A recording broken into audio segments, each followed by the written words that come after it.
Did you miss your deadline to renew your Medicaid coverage? You can still send your completed annual review form to Healthy Connections Medicaid. You may be assigned to another health plan, but you can ask to come back to First Choice within 60 days of renewed Medicaid eligibility. It's your family. It's your choice. First Choice is the right choice. Renew and choose us. Visit selecthealthofsc.com/renew to learn more. Rama desde Coruña. Eloi desde Coruña. No é desde Barcelona. Isto é un podcast no que de vez en cando non temos ninguna introducción pensada, entonces non temos máis remedio que decilo, que llevamos a facer, honestidade ante todo. Empezamos. Teño un follow-up así moi rápido. O último vídeo que temos subido en YouTube, nel falamos un pouco de the state of the podcast. Compartiches comigo, non é? Basicamente alguén do Washington Post que basicamente decía o mismo que nosotros e non moito máis argumentado, basicamente. Bueno, o sea, é Hank Green. Pareceme... Non sabes quen é Hank Green? Eu non o conozo. Curioso. Mira, pues de eso podemos falar, porque realmente o artículo en sí é un pouco que o que dices tú non deixa de ser a súa opinión, aparte de que agora efectivamente ainda que queiramos volver a lelo, creo que xa non podo, pero dá má sensación de que non decía moito máis que isto dame mala espiña e pouco máis. Dame mala espiña, non nos vai a ninguén lle vai gustar, open environment, bla bla bla bla. Morren as RSS outra vez. Exactamente. O sea, Old Man Yells at Cloud, como nosotros. Pero contanos se queres, non é? Quen é... Eu non o conozo personalmente, quen é Hank Green. Bueno, hai un par de cousas que podría comentar ao respecto. Non sei se o vistedes, pero todo isto, o artículo de Hank Green responde a que Spotify acaba de facer outra inversión multimillonaria adquirindo os dereitos de distribución do podcast de Joe Rogan. Supónse que invirte hasta 200 millóns de dólares no de Joe Rogan, menos de un ano despois de comprar The Ringer, de comprar por 600 ou por aí, de comprar Gimlet por 1,000 e pico millóns de dólares. Está basicamente gastando unha cantidad de pasta que non é só que seña unha barbaridade, ou que non é só que parece unha barbaridade a xente da calle como a nosotros, sino que me dá a sensación de que ningún máis da súa competencia está nin cerca, nin no mismo orden de magnitude. Dá a sensación de que cal é a competencia de Spotify? Amazon Music, Apple Music, o sea, en general, sí, as aplicacións de outras, a única que é específica de audio, que non é dunha gran tecnológica que se mete no negocio, a única que nace desto, bueno, hai máis, sí que hai máis, debe certo, pero a que colle o nicho de mercado a tope é Spotify, e o que ten que facer é defendelo a base de tirar cartos. É como se fan os negocios hoxe en día. A mí non me sorprenden as cifras que pagan, porque é a forma que... Bueno. No, adiante. Digo que non me sorprenden as cifras que pagan, porque no mundo de hoxe en día a forma de afogar a competencia é pagar máis que o que poda chegar a pagar calquer outro. Pero bueno, eu entendo que di non é, porque non ves a Google, non ves a Amazon, ou polo menos eu non os vin, non ves a Apple, non ves a, eu que sei, pues, no outro nivel seguramente non ves a Deezer pagando estas millonadas por digamos empresas / productos / dereitos específicos de podcast, ou polo menos eu non os vin, non? Supoño que porque as grandes, a Apple, a Amazon e a Google non lles interesa, porque non generan a gran parte do seu negocio no audio, e os outros porque non poden. Sí, pero básicamente esta oleada de gasto masivo ou inversión, ou chamemos como queiras, de Spotify, eu, sin ter nin idea, como sempre, pero un pouco a sensación que dá é que en resposta á creación de Luminary, que era unha startup que tuvo moitísimas, tuvo as rondas de financiación de capitalistas, de venture capitalists, con moitísimos cartos, e, e a raíz de eso, ou non sei se era xa unha estrategia que viña de lonxe, pero un pouco foi forzada a mau por la aparición de Luminary, foi cando fixeron as grandes compras de Gimlet e demais. Fixeron máis compras aparte de Gimlet naquel momento, gastaronse unha porrada de cartos en Anchor, en máis cousas. E cando nosotros fixemos o capítulo o do estado dos podcasts, precisamente falábamos de Luminary como unha app que acababa de empezar e que parecía que iba a ser a que se levase o mercado, a que lle quitase o mercado a Apple, e agora un ano despois está perdendo 4 millóns de dólares por mes. E dentro de pouco comprará Spotify cando baixe a súa valoración. Ou deixará de morrer, e xa está. É dicir, non sei por que, non sei como vai acabar a cousa, pero non sei, Luminary ten algunha exclusividade interesante, entonces é probable que non morra sin unha opa hostil ou non hostil, vale?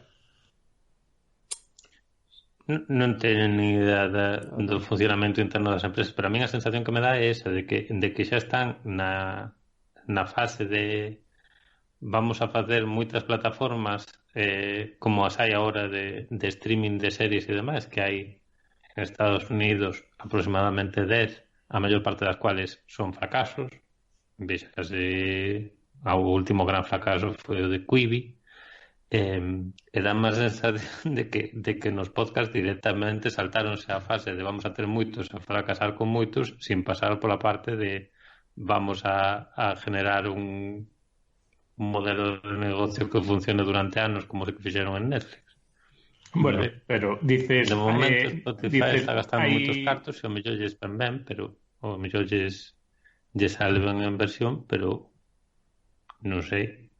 Dices que hai moitas que foron fracasos, moitas, Luminary.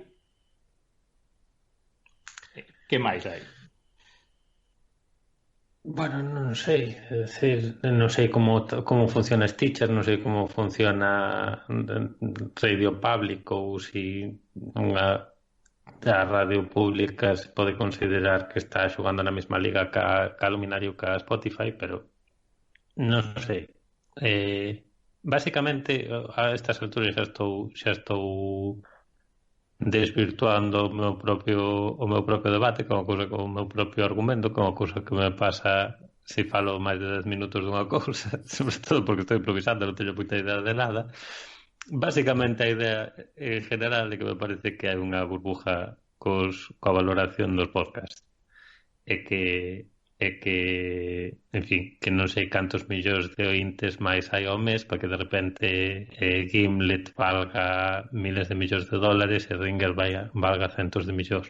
Dá a sensación que desde fai 2 anos que fundaron hasta ahora non pode ter medrado tantísimo nin o público en general, nin especificamente o negocio, porque que os anuncios que sigues vendo ou que sigues oindo nos podcasts siguen sendo Squarespace colchós. Bueno, mentras os anuncios non señan todos de marcas de cervezas e de marcas de coches e de marcas de os anuncios que se ven na televisión, que son os que realmente pagan. Non sei tú, pero anuncios de cervezas, de coches, de aseguradoras, de Microsoft, escoitos todos os días en podcast. A ti non che dá a sensación de que os anuncios de podcast deben de seguir sendo máis baratos que os de da televisión? Home, máis baratos, sí, evidentemente. Solo tes audio e na televisión tamén tes vídeo. E os de YouTube serán máis baratos que os da televisión tamén, pero por aí andarán. Pero hai unha cousa, non é? Nosotros non escoitamos Spotify. Non sabemos se en Spotify, se o pensas, os anuncios van un pouco aparte, no? Seguramente escoitas podcast e se non tes o premium, pois igual métenche un anuncio que o creador do podcast non decidiu, a diferencia do que se suele facer nos que escoitamos normalmente. Bueno, Eso é unha maneira de escoitar anuncios de cerveza en podcast. Que poñía de exemplo de escoitar anuncios de coches e de cerveza non era en Spotify, era en podcast de NPR. En podcast de NPR, Microsoft Teams anunciouse un montón de veces agora durante o traballo. Aproveitando aí que era o seu momento. Pero non sei. Pero bueno, en calquer caso, non sei hasta que punto estamos aportando respecto ao que dixemos da última vez. Quizás non moito, pero non é igual, de feito queres nos falar de Han Green. A última vez. Perdonade. Que ibas a podemos aportar eso. Han Green é un escritor, empresario de unha empresa de merchandising, creador da plataforma Bitcoin, blogger, persona guai, músico, persona bastante guai en general. Aparte de eso, hermano de John Green, o escritor de novelas románticas juveniles, evidentemente tamén escritor o creador do podcast The Anthropocene Review, un dos favoritos do podcast, creo. Un dos descubrimentos do último ano que destacamos no podcast de diciembre, me parece. Porque Han Green é o seu irmão pequeno, o seu colaborador / jefe en casi todas as empresas nas que se meten. Sí, non sei, é unha persona cuya opinión é interesante casi sempre. Tío curioso. Pero non podo aportar moito máis ao respecto. Fan unha serie de vídeos que se chaman Blog Brother, siguen fana desde fai 13 anos, se credes que tuvo esa historia. Eran dous irmáns que non se levaban particularmente ben, non se levaban mal, pero non teñan moito contacto. Un vivía en Montana, outro vivía en Indianápolis. Entonces, durante un ano decidiron comunicarse mandándose vídeos a través de YouTube. Un día mandaba un, o día seguinte contestaba yo outro. Os seus vídeos fixéronse virales, na medida do que algo podía ser viral en YouTube en 2007, que tiña un ano a plataforma, así que igual non había moita xente vendos, pero o suficiente como para que a partir de aí formase unha comunidade e un grupo de fans que fixeron pois, que todos os libros que publicaron desde entonces fosen números 1 directos do New York Times, que tuvese éxito os discos sobre Harry Potter que facía Han Green, e a partir de aí fixeron as primeiras edicións dunha convención para creadores de YouTube, bloggers e demais, a que lle chamaron Bitcoin, que despois venderon a AT&T por posiblemente decenas de millóns de dólares. Era unha empresa de merchandising de youtubers, bloggers, podcasters e demais, que se chama DFTBA, Don't Forget to Be Awesome, que é como o seu eslogan. Iso, donan moitos cartos a caridade, son en general xente que merece a pena, en plan. Bitcoin é esa que falan moitas veces, que teñen falado sí. Bray e Brady Haran, Brady Haran en Hello Internet, ¿no? Sí, sí. Bueno, sí, evidentemente. Bueno, sí, esto resulta moi evidente a mí, pero a vosotros non, sí. Brady Haran e Gray falan moito de YouTube educación, digamos, como parte de ese núcleo de YouTube educación, dentro do que está pues, Brady e Gray, Está Tim Sandling e demais, pois tamén están Hank Green e John Green, que ten 2 canales de YouTube. Un chamase SciShow, é como de curiosidades científicas, e outro chamase Crash Course, que esencialmente dan cursos abreviados de historia da literatura, ou historia da religión, ou de biología, física, astronomía, etc., ao mellor en 10 capítulos. E parece que ten moito éxito porque, e isto igual é unha especie de situación que me estou inventando, que ao mellor non é así en todas partes, pero se vos imaginades a un profesor aburrido de darlle clase a 20 adolescentes que non lle fan nin caso, que quere tomarse un día de descanso, pois ponlles 4 capítulos dunha serie de Crash Course sobre a súa materia, e digamos que tenen un día productivo. Parece que eso ou intentar estudiar para os exámenes, estou facendo o signo das comillas dunha maneira exagerada no aire, pois alumnos que queren estudiar para os exámenes vendo vídeos de YouTube, pois sería a súa primeira opción. Eso era o que se me pasaba a mí na mente antes de que falaras do profesor que quería descansar. Pero eu do alumno vía clarísimo. Non sei. Quer dicir, hai alumnos que estudian sin ver YouTube a día de hoxe. Isto non sabíamos cando gravábamos, pero sabémoslo cando editamos. Nada original está en Podgalego, podgalego.agora.gal. Despois destes follow-up que tuvemos, temos que... Porque, bueno, tampouco temos moito tempo. A gracia era intentar facer un capítulo corto hoxe, non? Sí, tampouco temos...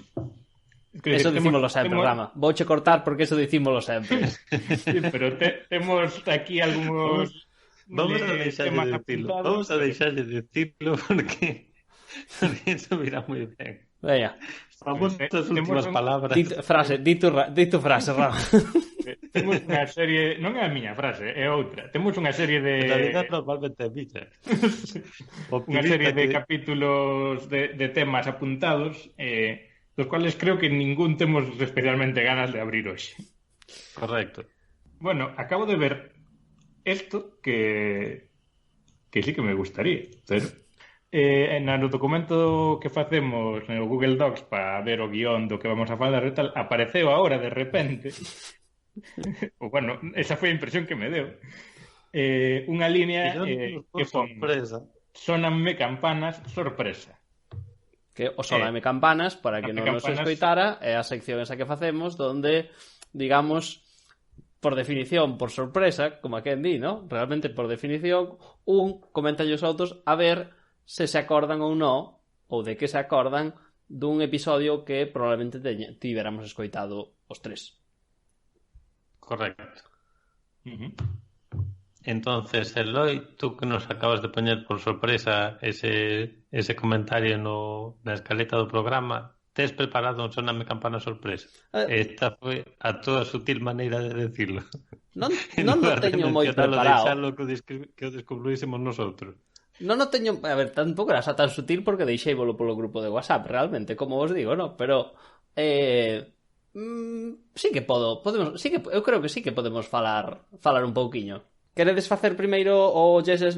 Falamos primeiro o Yes e Snow, despois se nos queda tempo fago o sorpresa, ou que? Adiante. Teño este que creo que compartiu, non é? Era de un tal Haya Saxena, que ven dicindo algo así como... Unha tal Haya Saxena, unha escritora. Ten posto o de xi barra ser. Efectivamente, respetemos os seus pronombres. Sí. Ben, o tuit que retuitei, porque me fixo gracia, sin darme conta de que era para o ano pasado, que, por cierto, ten moito máis sentido, por cosas que vos explicarei despois, e tal. O tweet que tuitei é my, entre paréntesis, 25M, ou 25M, hogs, entre paréntesis, 30-50, have unionized. O sea, os meus, entre paréntesis de meus, 25M, xabalís, entre paréntesis, 30-50, fixen un sindicato, ou acabanse de sindicar.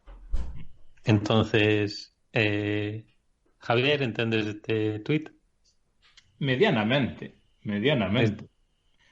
Non hai un contexto detrás no que non vou entrar, porque no que non entro, no que non estou, pero a frase entendo. A sintaxis tamén. Bueno, xa son Pero, 2 de 3. pero perdón o chiste, o chiste interno, perdón. Vale, Eloi, tú estás en no por diseño. Sí, Estás en no adrede. Bueno, estou a veces podría ser que soubera previamente a que os retuitearas, ¿no? Pero a realidade é que eu diría que peor do que conta Rama, ¿no? Porque, para empezar, Hogs, non sei por qué, pero teño a sensación tamén de que podía ser unha palabra que tuvese un significado slang e que non se referise aos jabalís. Despois, o 25M... Podía ser, pero sorprendentemente non.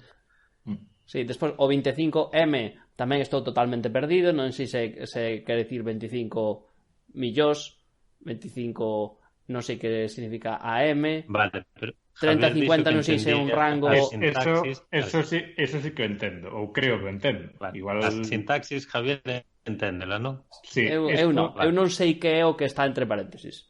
Entonces... Nin estaba seguro de que Hogs fose o significado literal ou figurado.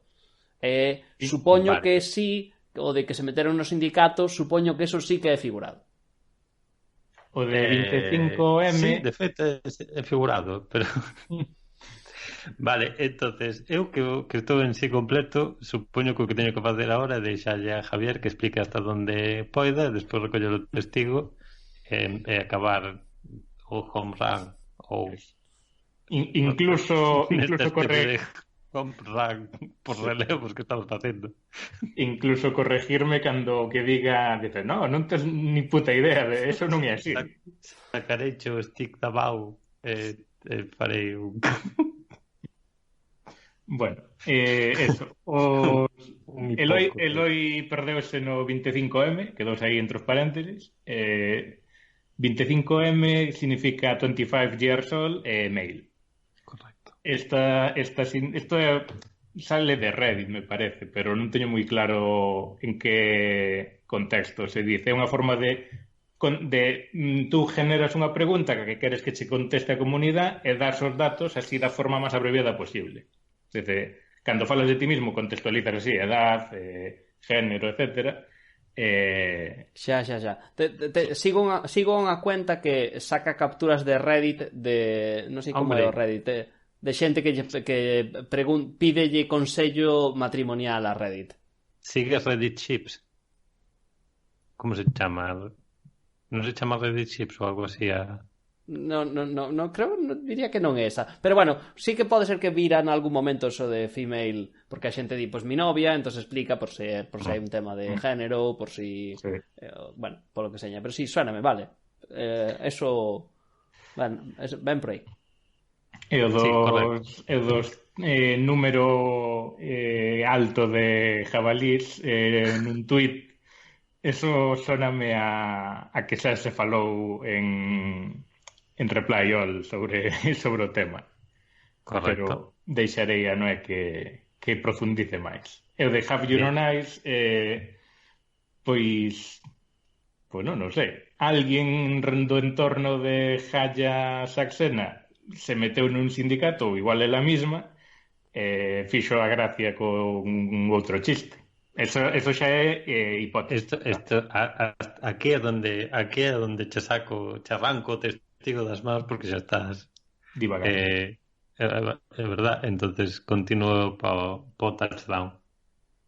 Este é un destes tweets que é gracioso si acaso porque é unha mezcla de dúas cousas distintas. Unha destas variedades, o sea, un tweet desta variedade de tweets nos cuales se mezclan dous memes distintos e esa é a gracia do asunto.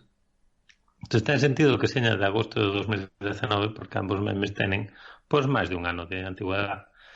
Un, efectivamente, é o dos 30 a 50 cochos salvajes ou jabalís que como dice Javier, xa se discutiu no verdadeiro Yes Yes No, no que fan no podcast Reply All, básicamente a situación era a seguinte.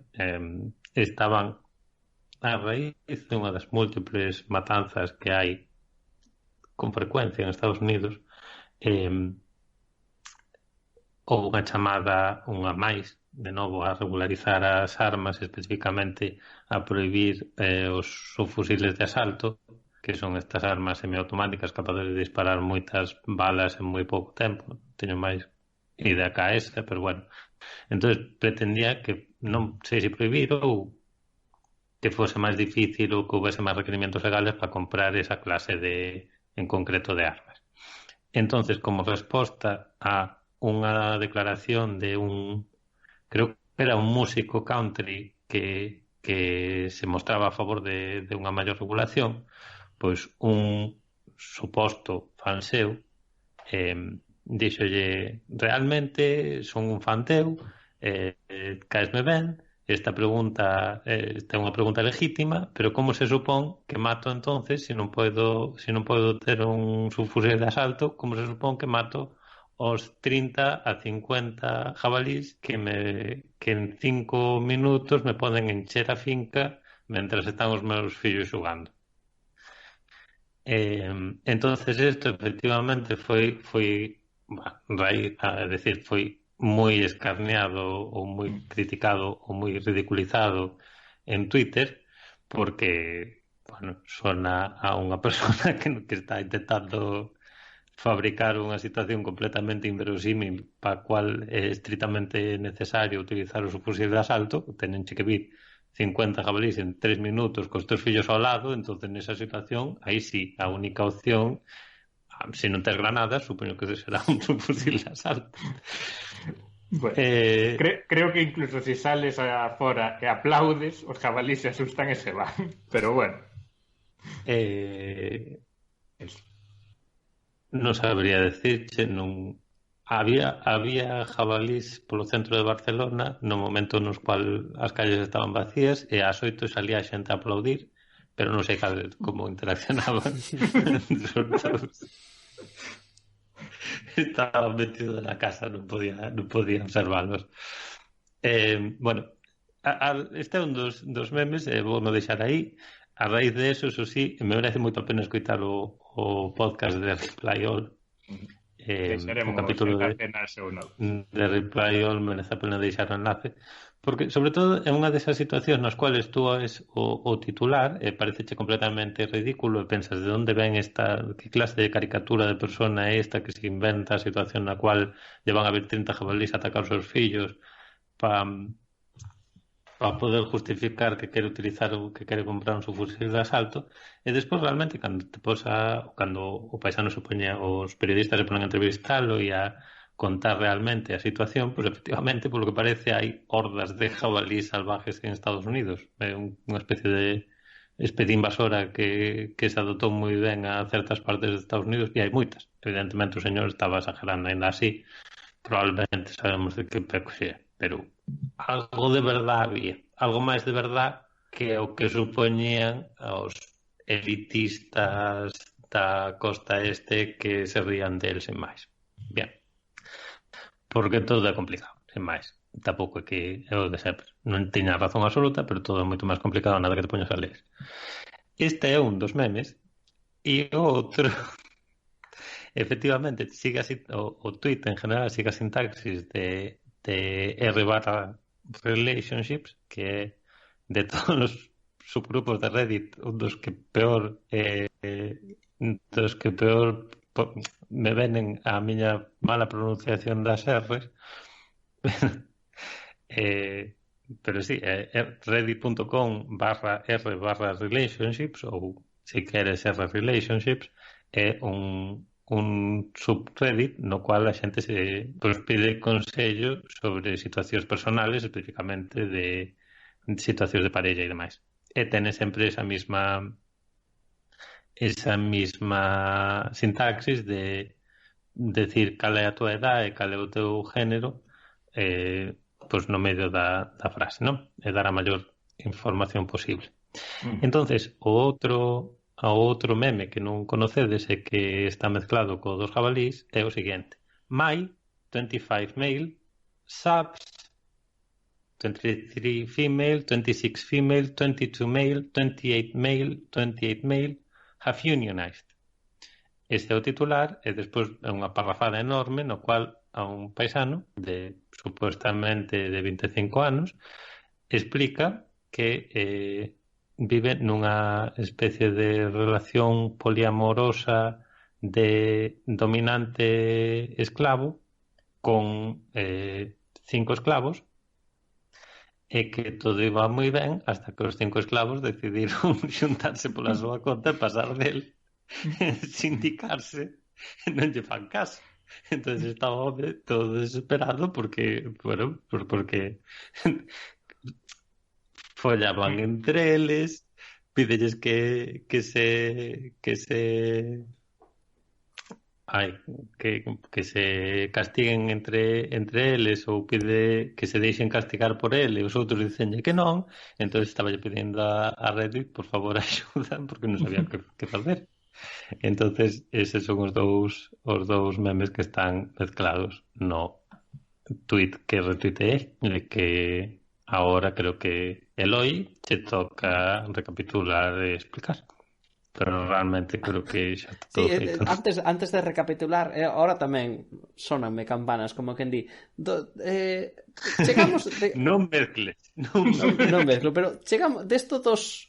Chegamos a falar, será que falamos entre nosotros fora de micro dos jabalís? Pode ser, porque a mí agora como que me sonaba. Ou simplemente escoiteino en Reply All e listo. En Reply All escoitáchelo, eu creo que sí que o comentamos. Algo, pero non no podcast, Eu creo que cando escoitamos o capítulo de Reply All, a mí soname que me gustou e que vos lo recomendei. Non sei se tuvamos moita máis conversación a partir de aí, pero creo que eso por lo menos é que sí que fixemos. Bueno, entonces vou intentar comentar. Non me sei os nombres dos memes, pero bueno, vou intentar. Aquí esta persona Haya Saxena pois está intentando facer un tuit humorístico mezclando dous memes. A estrutura basicamente basase en R-Relationships, que é un subreddit onde a xente conta os seus problemas, dúbidas sobre relacións sentimentais, normalmente, entendo. E en concreto nun caso no que a unha persona na súa relación poliamorosa os esclavos que tiña un pouco dominados ou sumisos, non sei moi ben como se chama, pois basicamente pasaron del, basicamente. Supoño que eso provocou por risas da comunidade, non? Imagino que habería, eu perdimos, pero bueno, imagino que habería memes con ese tema, non? E mezclao coa situación esa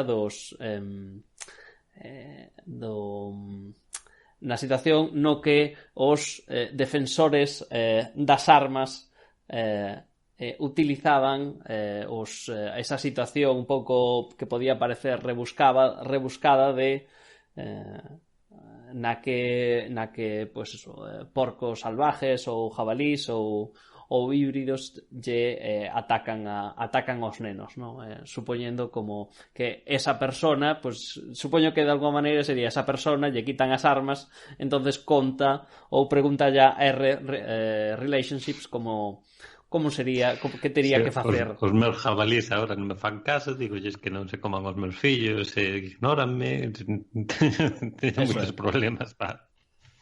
Eso é, bueno, non sei que tal quedou explicado, pero bueno, basicamente como tú me dixeches, non é eses dous memes fundidos nesa situación. Que bueno, que como dixeches ti, todo é máis complicado, igual esas dúas persoas igual tiñan parte de razón de estar preocupados. A verdade é que estaba intentando pensar se me acordaba algo do post de R-Relationships, digamos, máis a lo do titular ou da explicación do titular, non me acordo moi ben. Sí que é verdad que a razón pola cual é conocido e a razón pola cual hai contas de Twitter dedicadas a repostear temas de relationships é porque dá a sensación de que hai moita xente que se dedica a trolear ou a supuestamente pedir axuda explicando unha situación na cual claramente eles son os gilipollas ou hai outro subreddit que se chama Am I the Asshole, que é basicamente moi similar, conta situacións de parella ou situacións da vida normal e preguntas teño razón ou son gilipollas, ou son eu gilipollas ou eu gilipollas a outra persona. Non sei, ambos me dan a sensación de que mitad das cousas están inventadas por xente que quere botar unha risa ou facerse viral ou para telepouso así, non sei. Sí, é demasiado bueno, demasiado bonito para ser certo a maioría das veces. Pero non sei se realmente, ao mellor neste caso, o señor como se chama, o dominante de 25 anos, era unha persona que honestamente non sabía que facer cos seus esclavos. Non me acordo. Os seus jabalíes xa non son sumisos. Sí. Vale. A raíz desto eu acordeime tamén dun tema e que bueno, que tamén que foi o de que entre comillas me puxera desde deberes e non vos terminei de contestar, que foi que se eu escoitaba a Catástrofe Ultravioleta, me preguntastes, de feito. Sí, é verdad. Sí. Non te puxen como deberes, pero bueno, sí que me chamou a atención. Tomeino como deberes, realmente escoitei, de momento só escoitei o capítulo COVID, se queredes, que foi ese capítulo un pouco especial que fixeron. Só escoitei ese, de feito mencionaron nun momento o do caso dos jabalís na diagonal. Que de feito eu perderame cando ocorreu, vira o pavo real en Madrid tamén, ese non mo perdera, pero pensei que era un fake, de feito non lle dera moita importancia, pero bueno, en resumo, que sí que vos quería comentar é que sí que me gustou máis do que esperaba e é posible que o siga escoitando. Vou facer o Sóname Campana Sorpresa, e hasta máis lle vou chamar Sóname Campana Sorpresa Boomerang, porque de feito, ahora con este Yes No realmente demostrouse que eu non me acordaba do capítulo dos Feral Hogs de Reply All. Entonces, ahora, de feito, eu vou vos preguntar se dicindovos despois explicareivos por que vos trouxen esta hora, pero se recordades ou vou que recordades dos capítulos especificamente de Reply All, do Pizzagate e do QAnon. Madre mía. Ahora vaya leccións máis. Pensaba que eran o mismo. Bueno, pensaba que eran o mismo porque o mismo capítulo, porque o Pizzagate foi a raíz de unha noticia falsa divulgada por QAnon. Non é tú que recordas? Eu realmente recordar, é dicir, ambas cousas me sonan. Podería máis ou menos acordarme de que houbera un veterano que aparecerá armado na pizzería que supuestamente está no centro da polémica do Pizzagate e que demandando prácticamente a tiros que lle deixasen entrar ao zulo onde tiñan secuestrados os nenos. Isto é unha cousa que para calquera que nos este escuitando, para meus pais cando escuiten isto lles vai a resultar perfectamente comprensible. Se queredes, sigue explicando así que despois eu intentarei contar un poquinho máis dos episodios en sí e deixamos a referencia. Eso de momento esta parte de test, para deixar a xente volada o que non saiba o que é o Pizzagate, deixar volada de que vai o conto. Entonces, sei cousas tanto sobre o Pizzagate como sobre QAnon. Probablemente non moito, medio porque non me acordo, medio porque non me quedou moi claro no momento, pero eu xa non sei, supoño que o aprendería, digamos, en Reply All, e que todo o que seipa realmente ven de Reply All, pero tampouco sei dicirche exactamente. Literalmente, de que aparecía nos capítulos eses, seguro non sei nada.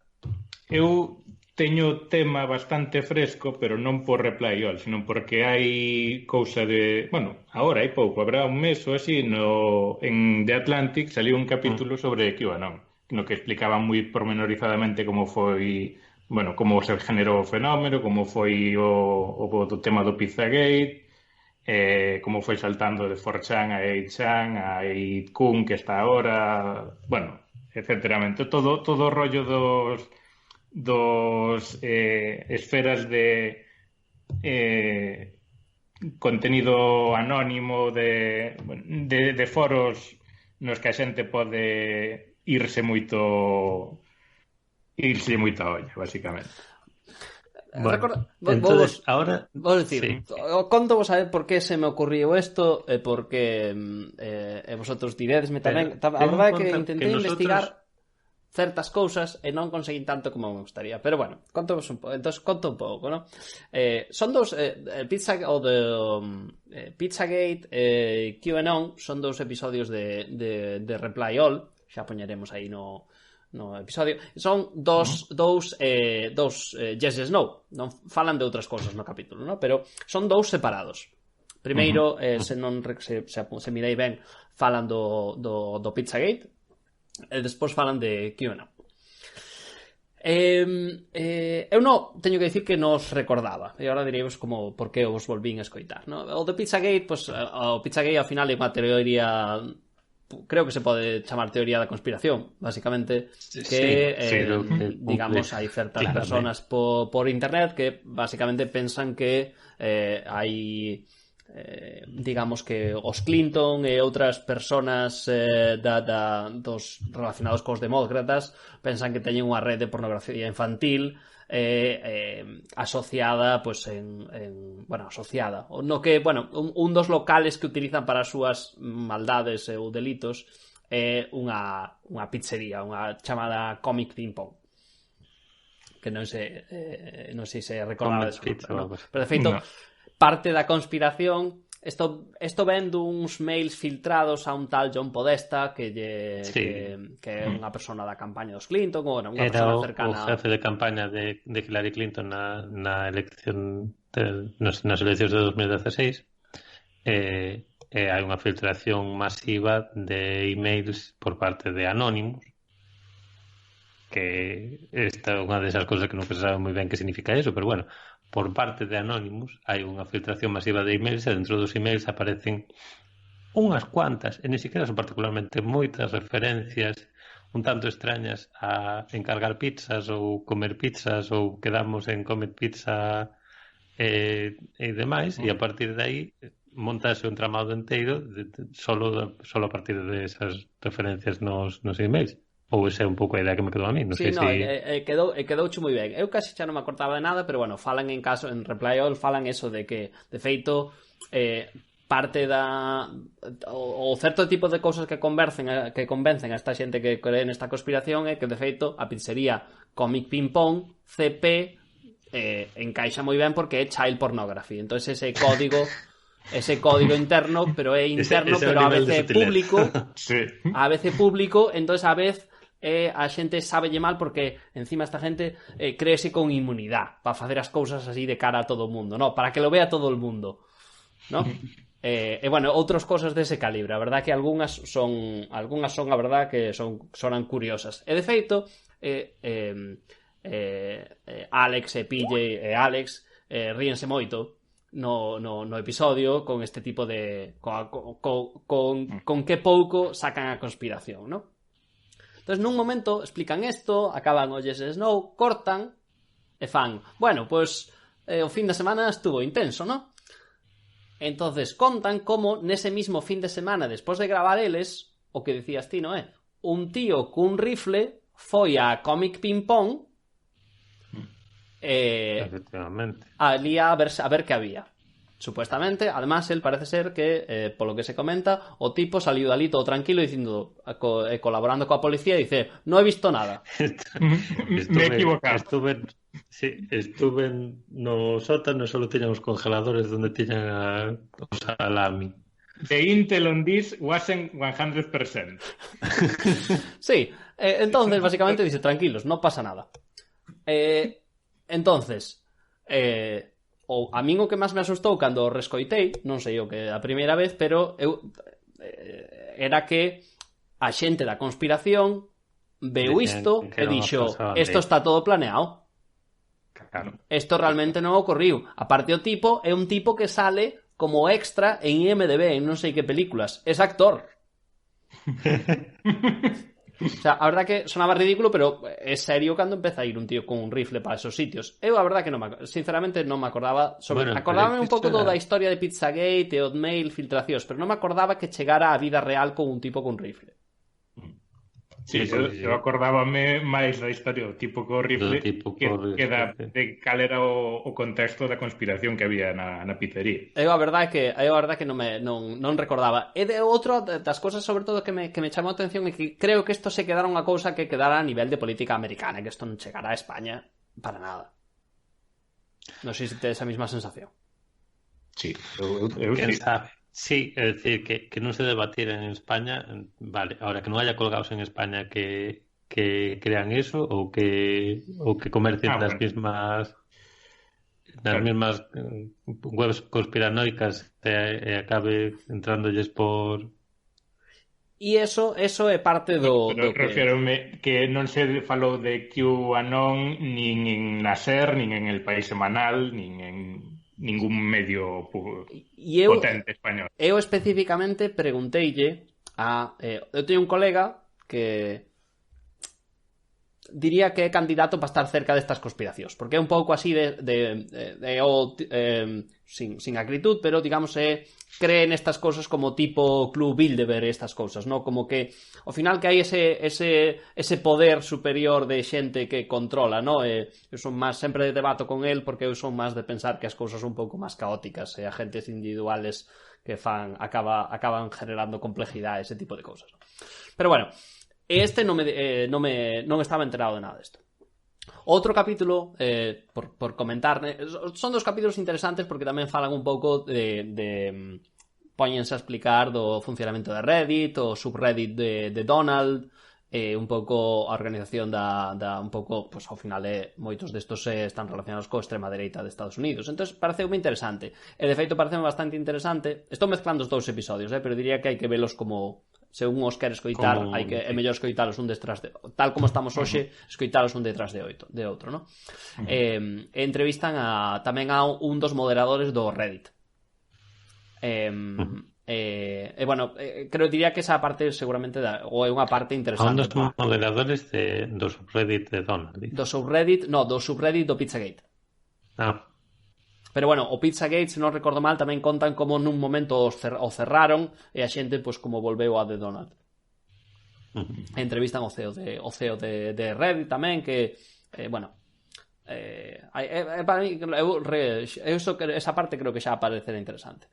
QAnon é como simplemente unha parte máis, como decía, a rama da parte da teoría de conspiración, e QAnon é a Q ven de, pues bueno, como un estatus dentro imagino que do gobierno ou da organización de inteligencia do servicio secreto ou algo así.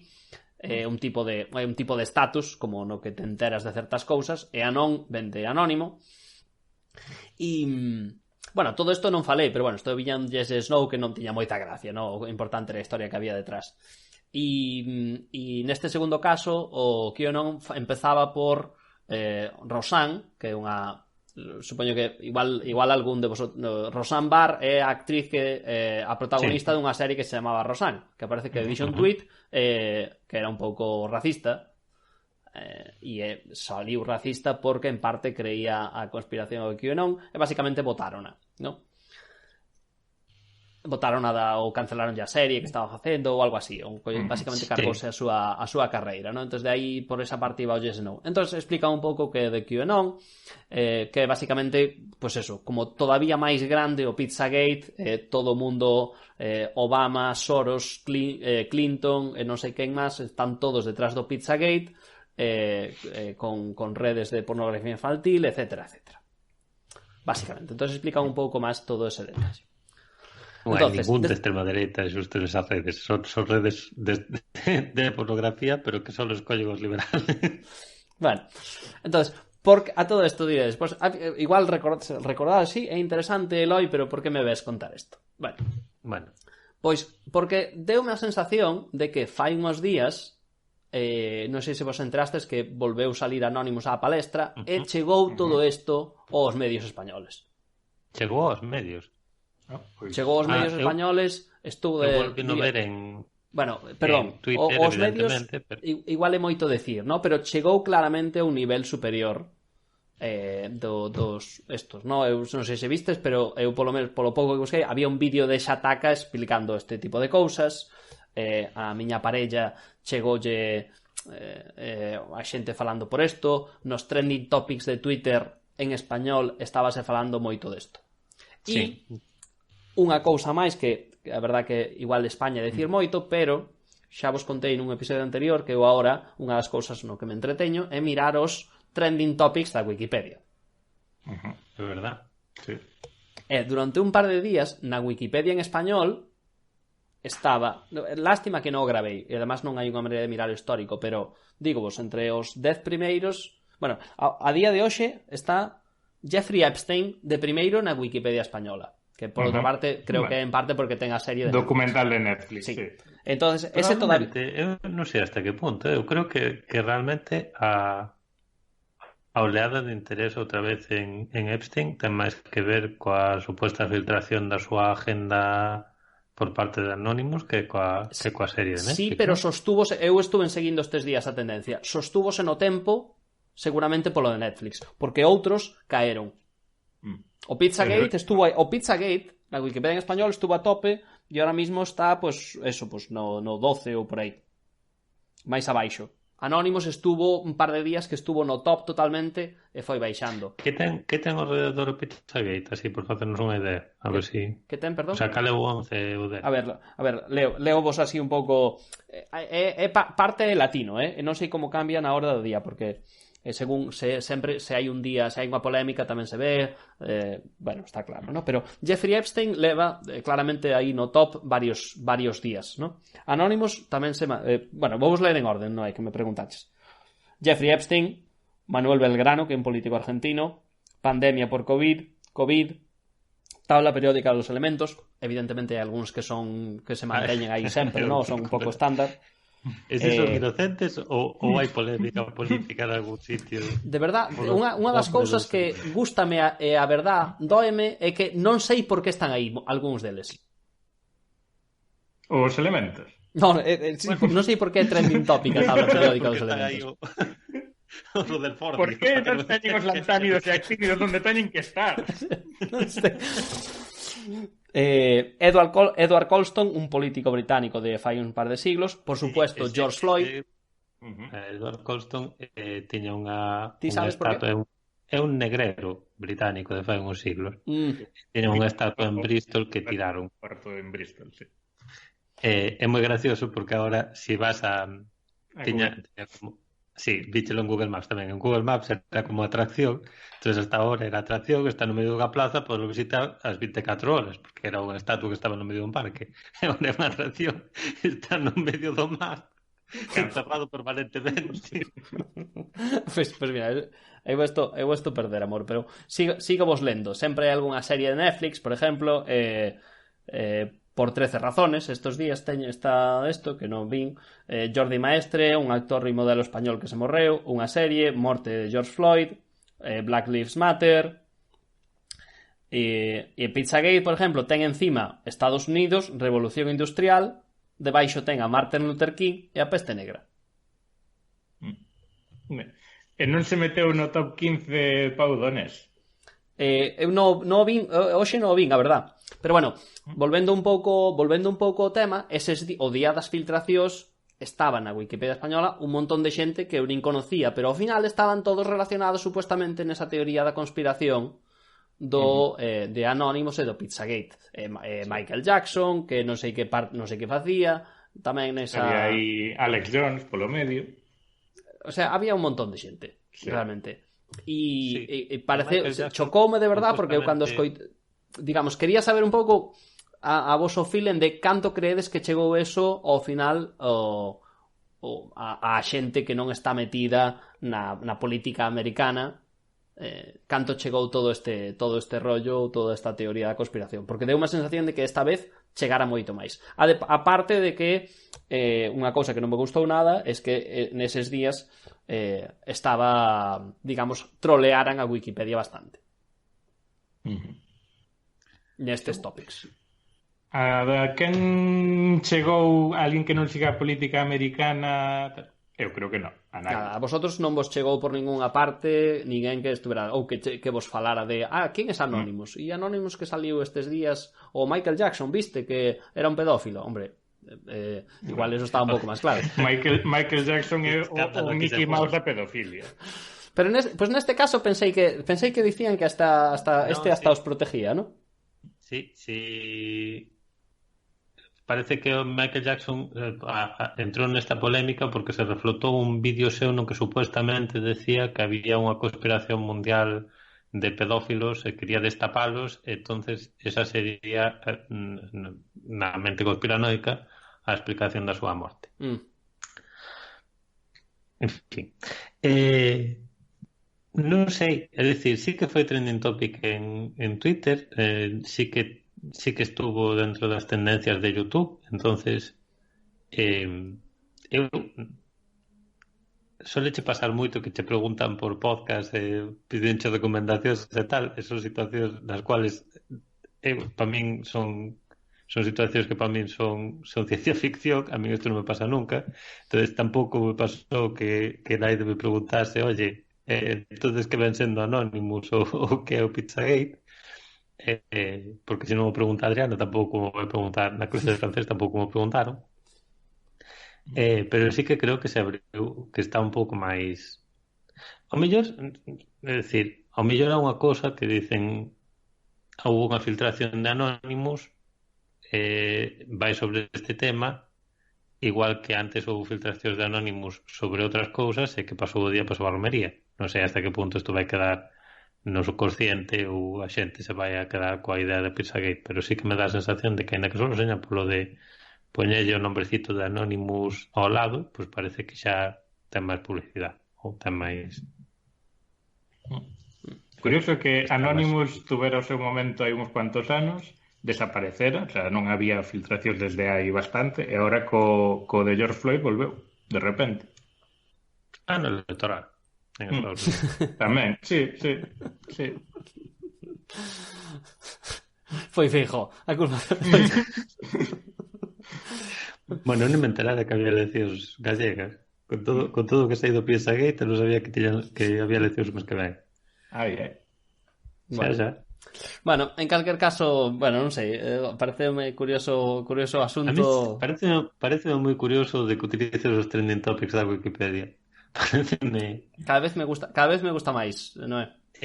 Así con un mes e pico de experiencia, como ves? Isto que decíamos de que non sabíamos si iba a ser, digamos, a estar menos contaminado por troleos e bots e demais políticos, ou que iba a estar máis contaminado porque isto como ves agora? A ver, diría, tampouco non me atrevo, de momento tampouco levo tanto tempo vendo, sinceramente. E eu teño a sensación de que durante a pandemia, durante os peores momentos, Netflix marcaba a axenda totalmente. Era todo Michael Jordan. Michael Jordan está hoxe non, pero está todos hasta fai uns días estaba todo isto. De feito, non Michael Jordan no dous Scott Burrell. De feito estuve mirando o de Michael Jordan cando volveu, dixen, perfecto, xa se foi o tema da conspiración, que xa volveu á normalidade. pero e agora parece que ahora está moi movido polo Black Lives Matter, ¿no? Entonces parece, a sensación é que o COVID sigue estando aí, pero parece como que bueno, que igual co que estamos dicindo, ¿no? Que estamos dicindo como que non se sabe como é a normalidade, pero a algo estamos tendendo que era diferente o que tiñamos fai 15 días. En este caso tamén. Eu seguirei iluminando, verdad, porque me entreteño. Moitas veces, además, o que me pareceme curioso, además, porque non sei o que pasa, pasan uns cuantos días ata que alguén me conta o que pasou. Eso. Aparte non é obvio, non é como en Twitter que entras no trending topic e é obvio o que está pasando. Aquí entras, é moi evidente o que está pasando. Aquí entras e lees e dis. Na historia de edicións non... Claro, non entro na historia de edicións. Aparte non é de edicións, Esto é de lecturas. De visitas, sí. Esto de lecturas, entonces creo... Hai un trending de ediciones? No, pero eso é o que fixera eu pero non era práctico. Co If This Then That. Vale. Ahora pregúntome por que está a xente lendo tanto a biografía de Manuel Belgrano, que é un político argentino, pero do ano do catapún, o sea, do 1800 e algo, un dos padres da patria. Poderías pasar un montón de tempo en cada un destes temas e sin saber, porque realmente teño a sensación. Algúns son obvios, pero outros... Non sei. E Belgrano é unha avenida principal de Buenos Aires. Ao mellor se está falando de cambiar o nombre, eu que sei. Despois, inventarme historias sobre unha base dáseme igual de ben que a calquera. Naceu un 3 de junio, morreu un 20 de junio, tampouco sería por eso, non? Non sei, igual hai exámenes en Argentina, igual hai que facer traballos de fin de curso de bachillerato e está todo o mundo lendo a biografía de Belgrano de San Martín. Bueno, non sei, pero bueno, como sempre, rapaces, en cualquier caso, para concluir, sempre os acordadesvos moi ben, deixaremos para os ointes os enlaces aos episodios de Reply All por se queredes comentar, e vos se queredes comentar, por se queredes rescoitalos, enteraros un pouco, e tamén, bueno, ese artículo de que recomendou, era un artículo ou un podcast, Rama, o de Atlantic? É un artículo, tédelo no chat deste Skype. Poñeremos tamén nas notas do capítulo. Pero bueno, como sempre, moi boa memoria, rapaces. Bueno, eu tiña o fresco, realmente polo de Atlantic. Cando falaches de pizza e de Reply All, pensei en Zardulo. Sí. Temos que subir a Zardulo nas tendencias de Wikipedia. Sí.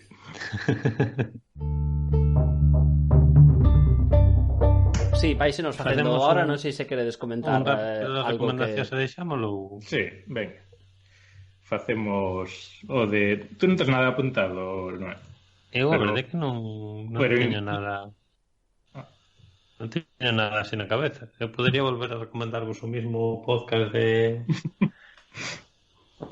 Podería volver a recomendarvos o mismo podcast dos dous últimos capítulos, pero xa me parece un tanto excesivo. Sigue sendo o ritmo diario do podcast subido a media tarde, sigue marcando prácticamente un eje de constancia na miña vida. Teño a hora de comer, a hora de cenar e a hora de que carga o capítulo Phoebe. Entonces voime marcando os horarios, pero non teño así ninguna cosa. Bueno, gustoume moito acabo de facer un fío en Twitter con pouco éxito, pero bueno, sobre el gustoume moito un capítulo de This American Life, especificamente un segmento dun capítulo de This American Life de fai 20 días, unha cousa así, no que entrevistaban a Daniel Alarcón e falaba de seu pai, que cando era pequeno narraba os partidos de fútbol dos seus amigos na calle, porque decían que era malo, que non o poñen de porteiro, non debía de ser espectacularmente malo, pero tiña moita facilidade de palabra. Entonces ele iba a salir cun altavoz e narraba os partidos dos seus amigos, que de repente se motivaban moitísimo máis, porque unha cousa está xogando pois a meter goles entre dúas mochilas tiradas no suelo e outra ter un narrador ali dándolle épico ao asunto. E gustoume moito a historia, e gustoume moito que 50 anos despois da súa infancia, o seu fillo, cando xa tiña un podcast de éxito, Radio Ambulante, fixo unha especie de programa en directo, algo polo estilo, contou a historia e despois fixolle subir a seu pai a narrar un gol ficticio inventado por el da Perú dos 50 ao Brasil de Garrincha e Pelé, que teña un gol que entraba épicamente despois de rebotar no travesaño e demais, con moita, en fin, narraba con moita pasión. A verdade que me gustou moito. Está o vídeo colgado en internet, poñeremos nos comentarios esas cousas. A mí fíxome gracia. Moi ben. Moito. Eu todo o tempo que estaba falando, non estaba asentindo que a cabeza, porque tamén o escoitei e me gustou. Estabas asentindo coa cabeza e sorrindo con unha sonrisa amplia. E bueno, sí. Gustoume que o recomendara. Tamén o escoitei cando colgaron This American Life. Non chilín o fío en Twitter porque non mirei Twitter en todo o día, pero mirarei no ahora antes de vale. Bueno, ojalá puidera mirar o Twitter un pouco máis. Vale, vou vos recomendar eu agora. Antes, Eloi, comentaches que empezaches a escoitar Catástrofe Ultravioleta. Escoitaches o capítulo sobre o COVID. O seguinte que teñen nesta temporada é un capítulo doble sobre sobre generadores de voz, basicamente, sobre voz artificial. Tú escribes un texto e un ordenador genera o discurso dunha persona. Esto, como se chama? El Loquendo. Sí, bueno, pero Loquendo sobre unha persona en concreto. Vale. É como o Darkface. Sí, Loquendo meets Deepfakes. Sí, Loquendo meets roubo de identidade. Incluso contaban o caso de un directivo dunha empresa ao que lle roubaran Falaban dun directivo, o sea, de como se usara para facer falcatruadas, e despois no segundo capítulo dicen pues, cales son os posibles usos, pues alguén que perdoa a voz por unha enfermedade ou por un accidente, que poda volver a falar ca súa voz. O sea, falaron primeiro dos moitos usos negativos que pode haber realmente. Entonces, vale, pero si tantos usos negativos hai, ¿para qué narices vamos a generar esta tecnología? Por esto. Vale. Bueno, pues a todo esto empecé a falar do tema porque eu estou escoitando un podcast que non vos gustará que o teña escoitando porque é exclusivo para Spotify, que se chama X-Ray, é o novo podcast de Álvaro de Cózar. Repasa a vida do antigo rei Juan Carlos. E un dos capítulos, no cuarto capítulo, pues fala de cando Franco lle dice a don Juan de Borbón: oye, mira, que lo sento mucho, pero non vas ser tú o rei cando me vaya, cando eu morra, vai ser teu fillo, tú quedas fuera. Para narrar eso, era unha carta, dice, bueno, queremos usar a voz de Franco. Podían buscarse un imitador, contrataron a unha empresa do País Vasco que está afiliada ca universidade que se dedica precisamente a isto, a generar voces. O sea, buscan unha base de datos con un montón de discursos, a ver, que de Franco a ver los ailos 40 anos de jefe do Estado, discursos de Ixo Boa. Non sabes en inglés. Sí. Bueno, en inglés igual non estou facendo outra vez o signo das comillas non con maneira exagerada. Sí. Vale. Unha vez sacaron o capítulo ese e despois sacaron un capítulo corto no que explicaban como usaron esta tecnología e por que. Bueno, que lles parecía unha forma interesante de darlle un recurso narrativo interesante. E despois, claro, entretuveronse un pouco. Fuxeron a Franco a cantar a letra da Macarena e fixéronlle que repetise o discurso de Hal en 2001 Odisea en el espacio cando están desconectando. Pois a verdade é que sí que eu pola miña parte, bueno, sí que vira os seguintes capítulos de Catástrofe Ultravioleta. Teños aí un pouco pendientes por escoitalos, pois como xa vos dixen, pensaba que sí que podía ser unha adición interesante, no? Que no fondo non sei, xa vos comentei, no? Non sei porque non lle tiña moito, non me facía moita gracia a Berrón. A min, a Berrón en Twitter, non sei por qué, me causaba certo rechazo. Sí, pero, sin embargo, o traballo que fai está bastante ben. Eu tampouco como tuitero, se queres. Pero teño lido os libros e teño escoitado todos os seus podcasts, e máis que lo de que ten un tono máis ou menos distendido, que igual eu no meu esnovismo preferiría que fora unha cousa máis elegante. A verdade é que me parece que os fai moi ben. E me parece que eu máis cercano a un Radiolab en español, a un Radiolab bello, que un Radiolab xa non é o Radiolab que era. Igual Catástrofe Ultravioleta é máis cercano a un Radiolab clásico e punto. Sin contar, sin apóstrofe en español que lle solía poñer. Aí lo dejo. Food for thought. Hai que deixo. hai que esperar tamén a ver, que volve a ser, volvendo a este tema que tamén fixen un pouco de veres, que volve a ser Radiolab despois do COVID. Sí, pero ainda antes do COVID estaban movéndose a unha cosa moito máis generalista, con moita máis política, moita máis reportaje de sociedade. Eu creo que a estas alturas só tenen a unha reportera que Molly Webster, dedicada exclusivamente a temas de ciencia. Xa non o que era, pero bueno, se non é malo, é distinto. Sí. Bueno, volvendo ao conto, como decía, de eses dous, hasta teños aí un pouco pendientes na lista.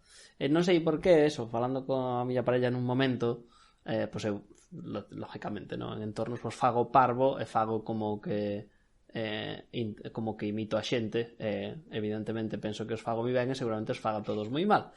En un momento intentei, que non sei por qué, intentei que me salise a voz de Antonio Martínez, saliume fatal. A mí incluso reconocín que me saliu fatal e pensei, a ver de que falan no podcast ese mismo episodio, así que non sei se xogan coa súa propia voz, pero bueno, sería interesante, seguramente o escoite. E tamén ante a recomendación de Noé que decías antes, a verdade que non escoitei, pero bueno, a verdade parece que eu estou volvendo un pouco máis tamén un pouco máis a vida normal de escoitar máis podcasts, ainda que nestas semanas foi porque basicamente collín o coche un pouco, que non o collera, entón aí pois eso xa enchín pois eso, saliste da casa. Casi 3 horas. No, tamén o tema foi salín, estuve conducindo solo, porque, bueno, fun hasta as Pontes, ¿no? Entón, nese enchín, digamos, volvín un pouco á normalidade de escoitar un pouco máis cousas, e por eso fixen aí os deberes. Entonces, bueno, seguramente ahora vos empezo a facer máis caso nas vosas recomendacións. Xa vos irei contando. E X-Ray supoño que terei que esperar a que este en público, sei que chega a estar. En Spotify podelo escoitar perfectamente. Quero dicir que seña exclusivo non quero dicir que non. Pero... Exacto. Sí, o que pasa que, digamos, xa vos contei alguna vez que eu ao final escoito podcast normalmente on the move, ou cando estou na casa non suelo escoitar e non teño Spotify, entón non gardo tería que ir usando os datos e tal e cual, entón empezase isto, ou tería que escoitar nun momento na casa que faga, no? Sí. Pero bueno, que xa se verá como eu conto que a xente cambia. En canto ás miñas recomendacións, pois bueno, eu estuve en comentarvos, tampouco que seña especialmente fan, pero a realidade é que unha das cousas que estuve vendo por streaming nestes últimos tempos de confinamento foi unha serie que creo que chaman como a Segunda Guerra Mundial en color, está en Netflix. Sí. Estuve vendo así de maneira máis ou menos informal. Aparte, está ben ver documentales deste tipo, porque entón podo facer esas cousas que me criticastes unha vez, que é mirar na Wikipedia mentre estou vendo algo na tele ou no cine. Entonces aquí es como que está socialmente máis aceptado, entonces eso está moi ben. E despois bueno, no Netflix fai, güey. Vale, De feito, crítica a Adriana porque estou vendo algo en Netflix e estou coa Wikipedia por detrás, o que non fai igual no cine, porque non son un monstro. Bueno, eso, falando de monstruos entonces, pues vin aí creo que estaba en o documental. Ao final acabas vendo moitas imaxes repetidas, por supuesto, ¿no? A gracia do documental supuestamente que venden é que están coloreadas as imaxes, que son originalmente en blanco e negro, pero bueno, non foi ese o motivo do que me parece ser interesante. Entón a raíz desto estuve vendo máis cousas digamos alineadas coa temática. Sobre todo recomendo o podcast dos xuicios de Tokio, que serían como equivalente aos xuicios de Nuremberg, que sí que creo que son máis famosos. Está en YouTube, ese podese ver, de feito podese atopar un coa mosca de Televisión Española. E é cortiño, e ese de verdad que ese sí que recomendo moito pola sensación de despropósito, de descontrol da situación ali. Pois eso, non sei, non conozo moito, pero sí que conocía a existencia dos xuicios de Nuremberg e os xuicios digamos, a cúpula nazi, pero hasta que vin este documental non conocía se houbera algo equivalente, digamos, na parte do Guerra do Pacífico cos japoneses, e bueno, eu de verdad creo que é recomendable por totalmente a situación de que, bueno, a situación co emperador, a situación dos suizos, do xurado que estaba por ali, un indio que era pro nipón, collejas entre os unha colleja entre os acusados, o sea, algunhas cousas de verdad surrealistas e interesantes. E seguín un pouco máis co tema cun podcast que se chama Dictators, estuve escoitando. Teño que dicir que non me gustou moito a temática, porque esperaba, é verdad que evidentemente son xenios do mal moitos destes, pero esperaba un pouco máis de, non sei, como Rules for Dictators, non sei se recordades o vídeo de Grey, que falaba un pouco máis de contexto e non repetir unha vez e outra como son de malos esta xente. E por exemplo, o último que escoitei, así un pouco relacionado, escoitei o de Mussolini, que sobre todo a parte interesante, a parte de un pouco de como da súa juventud, un pouco como subiu ao poder, pareceu moi máis interesante. E escoitei o de Kim Il-sung, que é como o abuelo de Kim Jong-un, e tamén un pouco a parte de como alza, pero rapidamente cambian moito a decir e mira que malo era, e mira que malo era, e mira que malo era. Fala moito de como as cousas que fai é por pura maldad, ¿no? Entonces a realidade é que creo que é probable que non siga e seguir suscrito hasta que falen a ver se un día falan de Franco, porque teño curiosidade a ver de como poñen desde fora, sempre me parece interesante, pero non creo que siga moito, pero bueno, pasei o rato con eso. Cando che vin escrito ahora o de o podcast Dictators, suscribinme. E agora que estás describindo de que vai, igualmente suscribo. A ver, creo que está interesante, pero sin haber escoitado nada. Chega un punto, creo que igual hai outros mellores coa mesma temática, porque creo que non me gusta son os productores realmente, porque estaba suscritos tamén por outro que se chama Medical Mysteries, e como que parece que me gusta o tema, pero non me gusta como o teñan resolto. En estes episodios dos Dictators creo que as primeiras partes dos episodios suelen ser interesantes, pero a verdade é que cando chegan un pouco a unha situación establecida de poder, empezan un pouco a repetir como eran de malos. Sí. E creo que, digamos, seguramente o temos todo un pouco sabido, non fala, imagínate, pues, das guerras de poder que podría... Igual no caso de Corea do Norte é máis difícil porque hai menos información, pero seguro que dentro sempre hai guerras de poder, ese tipo de cousas que igual eran un pouco máis interesantes, como ten que contestar a distintas faccións. Bueno, sí, como se fai unha sucesión de directa do pai ao fillo, do fillo ao neto, sin que haya contestación interna por parte de generales ou algo así, non sei. Sí, por exemplo, deso non falan nada, que teñen capítulos do seguinte, do Kim Jong-il, e igual nese falan, pero non sei, xa te digo, acaban o capítulo de maneira moi grandilocuente dicindo como conseguiron ser a primeira dictadura dinástica comunista, pero non che conta como conseguir contestar a xente interna para poñer o seu fillo de algún... ou a mí me parece que non está resuelto de todo, ¿no? De como conta, pero é que a verdade que creo que se me acabou un pouco o ciclo Segunda Guerra Mundial neste tema, eu creo, pero bueno, pasei no ben, e sobre todo recomendo o dos juicios de Tokio, de todo o que estuve vendo, que non se chaman así, chámanse de outra maneira, pero poñeremos un enlace nas notas, pero sí que creo que eso é o máis... Sí, no, que máis curiosidade do que dixo, que máis curiosidade me deu, verdad? Porque non sabía que existían tampouco. Juzgando a Japón. Ti viche o rama?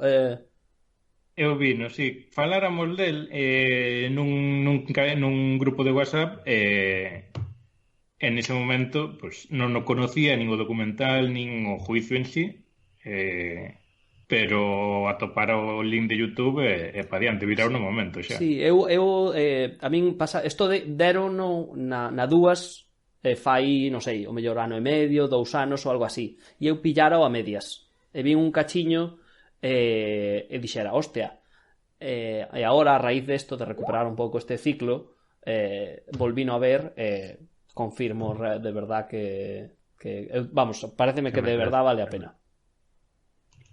Vale a pena, de feito, vou dicir isto, vou ser moi enfático, vale a pena máis que o que recomendo normalmente nesta sección deste podcast. Sí. Nesta sección que normalmente non che gusta particularmente. Pois esta vez sí. A Eloi fixeron feliz os dictadores e os xuicios a dictadores. Did you miss your deadline to renew your Medicaid coverage? You can still send your completed annual review form to Healthy Connections Medicaid. You may be assigned to another health plan, but you can ask to come back to First Choice within 60 days of renewed Medicaid eligibility. It's your family. It's your choice. First Choice is the right choice. Renew and choose us. Visit selecthealthofsc.com/renew to learn more.